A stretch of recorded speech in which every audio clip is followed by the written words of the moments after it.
a gente começou a trabalhar diariamente, recuperar a confiança dos jogadores. É óbvio que um campeonato muito disputado, você acaba oscilando dentro do próprio campeonato, né? Mas, graças a Deus, é óbvio que é muito pouco pela grandeza do Vasco, mas você conquistar uma vaga para a Sul-Americana, voltar a disputar um campeonato internacional, é de suma importância. Isso mostra uma evolução desde a nossa chegada e esperamos almejar coisas maiores, sem dúvida, do tamanho da grandeza do Vasco. Então, continuar trabalhando, descansar um pouco mentalmente, mas começar já a pensar no planejamento 2025 a partir de amanhã. Obviamente, independente de folha salarial, valor, o Vasco nunca pode estar satisfeito na 10ª colocação. Isso é muito pouco pela história que o Vasco tem dentro do futebol. É óbvio que a gente fica feliz por voltar a disputar uma competição internacional, se eu não me engano, desde 2017 não disputa, desde 2020, então é muito tempo o tamanho do Vasco. Então, desde a nossa chegada, assim, houve uma evolução, a gente brigava, como o seu companheiro falou, os últimos anos sempre foi muito assim doloroso para o torcedor vascaíno, de sempre, na última rodada, ter que brigar por coisas muito pequenas, de não cair. Então, já tivemos uma evolução, mas o Vasco, pela grandeza, por tudo que a história que o Vasco tem, é sempre almejar algo melhor, brigar por títulos, disputar Libertadores. Infelizmente, não foi possível esse ano, a equipe oscilou dentro do campeonato, mas já é um avanço pelo que dos últimos anos que vem acontecendo no Vasco. Em relação à minha função, eu volto para a função que eu exercia antes, a partir de segunda-feira, para que a gente possa pensar no planejamento de 2025. Tem muita coisa ainda para acontecer, mas, independente da minha função, vou procurar fazer sempre o meu melhor para ajudar o Vasco. Pela grandeza do Vasco, assim, é complicado você falar que é um ano positivo.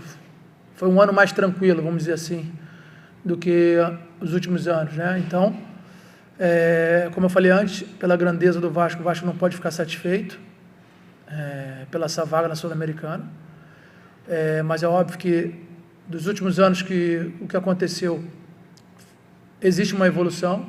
Um campeonato difícil como o Campeonato Brasileiro, a equipe oscilou dentro do campeonato, mas infelizmente isso faz parte. O importante é agora a gente descansar mentalmente. Foi um ano assim, de muito desgaste, de muitos acontecimentos, a saída da 77, enfim, a incerteza do futuro do Vasco em relação ao que ia acontecer. Os jogadores, vamos dizer assim, conseguiram recuperar a confiança, oscilaram dentro do campeonato, mas acredito que não é um ano muito positivo, mas um ano tranquilo dos últimos anos que vem acontecendo. A gente almeja sempre disputar títulos, buscar a vaga para a Libertadores. A gente vai ter um campeonato, um calendário aí meio diferente, né? O estadual começando um pouco mais cedo. Realmente, a gente tem que pensar, porque esse calendário, do jeito que você acaba prejudicando os jogadores em fazer uma pré-temporada adequada. Isso prejudica na performance dos atletas. Por outro lado, vai ter oportunidade, os jogadores jovens, de aparecer, de poder vestir a camisa do Vasco e representar o Vasco no profissional. Então, esperamos que seja um ano muito mais positivo do que foi esse ano. Na realidade, a gente, a partir de segunda-feira, como eu falei antes, a gente vai sentar, vai analisar os jogadores que ficam, os jogadores que saem. É óbvio que a gente precisa qualificar ainda mais nosso elenco para poder, nesse calendário que é muito ruim, que é muito curto, a gente ter muito mais opções do que a gente teve em 2024. Um campeonato brasileiro, para você almejar coisas grandes, você precisa ter um elenco com muitas opções, porque existem lesões. A gente, esse ano, ficou sem o Jair, sem o Paulinho, alguns jogadores, o Coutinho sem fazer pré-temporada. Isso é muito prejudicial. Então, o Vasco, nesse sentido, teve um pouco de azar, os jogadores que lesionados por trauma, mas a intenção é a gente qualificar ainda mais o nosso elenco para que nós possamos aí ter um 2025 melhor. A princípio, não, a gente volta para a minha função e a gente vai começar a partir de segunda-feira a planejar. Em relação à posição específica, acho que todo reforço é bem-vindo. A gente precisa qualificar, entender, saber os jogadores que vão continuar. A partir de segunda-feira, vou sentar junto com o Marcelo, nosso diretor executivo, para que nós possamos aí pensar as melhores situações. O mercado já começou a acontecer. É óbvio que a gente não vai fazer nenhuma loucura. Acho que é importante frisar isso. Acho que a gente vai querer contratar jogadores que realmente querem jogar no Vasco, que estejam dispostos a jogar no Vasco. Ninguém é acima do Vasco. Então, a partir de segunda-feira, vamos descansar um pouquinho, porque realmente essa função, o futebol em si, ele é muito desgastante mentalmente. Então, a partir de segunda-feira, a gente vai sentar para que nós possamos aí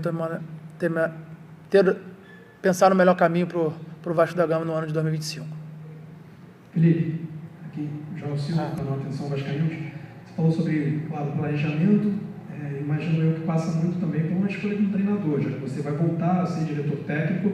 Eu queria entender se já tem definido um perfil, acreditando que você esteve à beira do campo, esteve perto desse elenco, conhece como ninguém e provavelmente vai ter voz ativa nessa escolha. Então, queria que você desse a sua opinião e o planejamento do Vasco, já que você não permanece como técnico, sobre o novo treinador, se já existe algum tipo de conversa, se existe negociação, ou até mesmo um perfil já traçado para esse novo comandante para 2025. O que eu posso te falar, Joel, é que o perfil já está traçado. Acho que não tem ninguém definido. Como eu falei antes, a partir de segunda-feira a gente vai começar a ter um processo de reuniões para entender qual é o melhor perfil do treinador, que nós possamos aí ter um ano de 2025 bem melhor do que foi em 2024.